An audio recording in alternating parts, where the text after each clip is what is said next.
నలుగురు ఉన్నారండి paper cutting వాళ్ళు మొత్తం కల్లూరులోని. ఆ నలుగురు అందులోని మొదటి వ్యక్తి ఎస్ శ్రీనివాసరావు, అందులో ప్రసాద్, తర్వాత రాజేషు, తర్వాత రాధాకృష్ణ గారు, అది వీళ్ళు మొత్తం. ఇంకొక ముగ్గురు ఉన్నారండి, ఇంకో పుల్లయ్య అన్న అతను. వీళ్ళకి తగిన బుద్ధి చెప్పాలండి.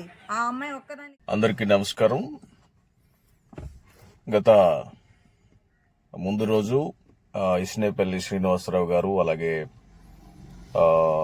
రాధాకృష్ణ గారు, ఇంకా తదితర ఒక నలుగురు పాత్రికేయులు, అలాగే ఎలక్ట్రానిక్ మీడియా పాత్రికేయుల గురించి రాధా అనేటటువంటి ఒక అమ్మాయి చేసినటువంటి వ్యాఖ్యలు నేను police press and media national అధ్యక్షుడిగా నేను ఖండిస్తున్నాను.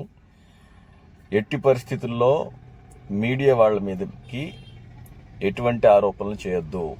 దయచేసి రాధా మీరు గమనించాలి. ఎట్టి పరిస్థితుల్లో మీడియా వాళ్ళ మీద ఆరోపణ చేయొద్దు. ఒకవేళ మీరు ఏదైనా అక్కడ భార్యాభర్తలను కలపాలనే ఉద్దేశం ఉంటే మీరు వెళ్ళండి, అక్కడ కూర్చోబెట్టి మాట్లాడండి. ఇంకా చాలామంది బయట వాళ్ళు వంద మాటలు అంటారు, కానీ అది కరెక్ట్ కాదు. మీడియా వ్యక్తుల మీదకి లేదా మీడియాకి సంబంధించినటువంటి పాత్రికేయుల మీదకి ఎటువంటి వ్యతిరేక పరిస్థితులు వచ్చినా కూడా ఎట్టి పరిస్థితుల్లో పోలీస్ ప్రెస్ అండ్ మీడియా అధ్యక్షుడిగా, నేషనల్ అధ్యక్షుడిగా, all India council of human rights తరఫున మేము అది సహించేది లేదు. ఎందుకంటే ఇందాక నాకు వచ్చినటువంటి వీడియోస్లో నేను చూశాను, కేసు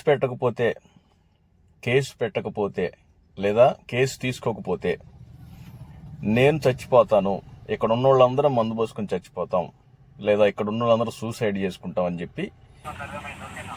ఓకే సార్, ఇక్కడ కేసు తీసుకోకపోతే చచ్చిపోతాం, సూసైడ్ చేసుకొని ఇక్కడే.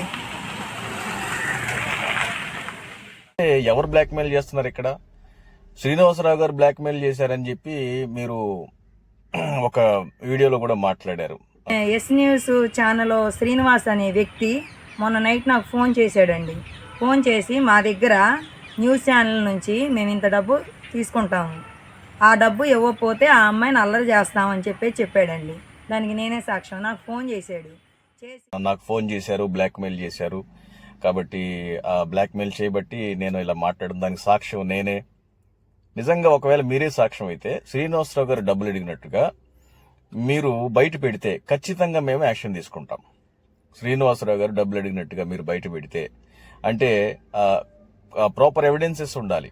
ఈరోజు ఖచ్చితంగా ఎవిడెన్స్ లేకుండా ఏది లేదు, ప్రాపర్ ఎవిడెన్స్ ఉండాలి. శ్రీనివాసరావు గారు మిమ్మల్ని డబ్బులు డిమాండ్ చేసినట్టు, ఒకవేళ డబ్బులు ఇవ్వకపోతే ఆమె జీవితాన్ని బయట పెడతానన్నట్టుగా మీరు బయటికి ప్రూఫ్ తీసుకుని రండి. ఖచ్చితంగా మేము యాక్షన్ తీసుకుంటాం. ఎందుకంటే మీడియాకి ఒక రైట్ ఉంటుంది అనమాట. ఎక్కడైతే అక్రమం జరుగుతుందో, ఎక్కడైతే అన్యాయం జరుగుతుందో దాన్ని బయట పెట్టే విషయంలో ప్రాణాలు కూడా పోగొట్టుకున్నటువంటి పాత్రికేయులు, అలాగే అమరమరణాలు పొందినటువంటి ఎలక్ట్రానిక్ మీడియా సభ్యులు ఉన్నారు. ఇది కరెక్ట్ కాదు. ఒక మీడియా సభ్యుల్ని మీరు వాళ్ళ మీద కఠిన చర్య తీసుకోవాలని చెప్పి అంటాం. తర్వాత కేసు తీసుకోకపోతే ఇక్కడ అందరం కలిసి చచ్చిపోతామని చెప్పడం ఇప్పుడు లైవ్ లోనే కనిపిస్తుంది కదా. పోలీస్ స్టేషన్ ముందు ఉన్నాము, ఇక్కడ చచ్చిపోతామండి ఆడవాళ్ళం అందరం కలిసి కేసు తీసుకోకపోతే. ఇక్కడ లైవ్ లోనే కనిపిస్తుంది. మీరు ఎదుటి వ్యక్తులను బ్లాక్మెయిల్ చేస్తున్నారు, డిపార్ట్మెంట్ ని బ్లాక్మెయిల్ చేస్తున్నారు, చట్టాన్ని బ్లాక్మెయిల్ చేస్తున్నారు. తీసుకోకపోతే చచ్చిపోతా, అది కూడా కరెక్ట్ కాదు. అది చట్ట వ్యతిరేకం. అంటే చట్టాన్ని మీరు బ్లాక్మెయిల్ చేసి నేను చెప్పింది నమ్మకపోతే చచ్చిపోతానంటే చట్టమేమి చేతులు కట్టుకుని ఊరుకోదు. రాదా, దయచేసి మీరు గమనించాలి.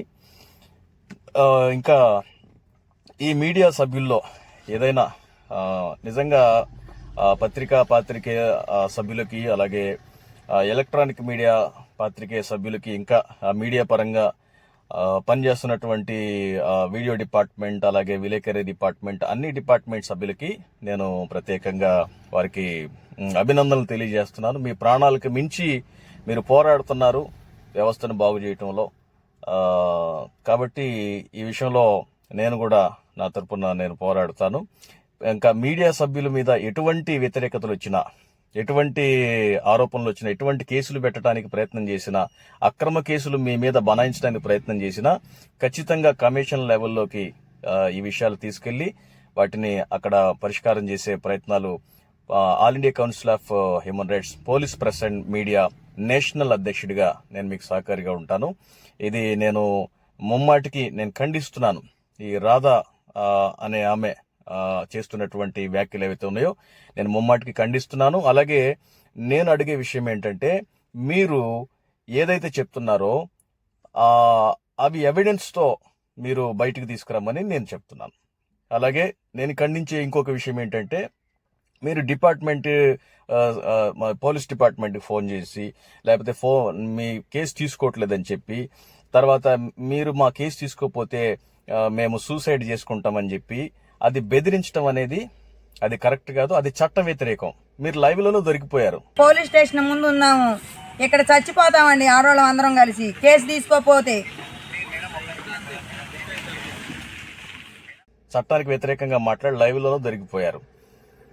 ఇప్పుడు ఎవరు బ్లాక్మెయిల్ చేస్తున్నారో, ఎవరు బ్లాక్మెయిల్ చేయకుండా మాట్లాడారో అది ఒకసారి మీరే ఆలోచించుకోవాలి.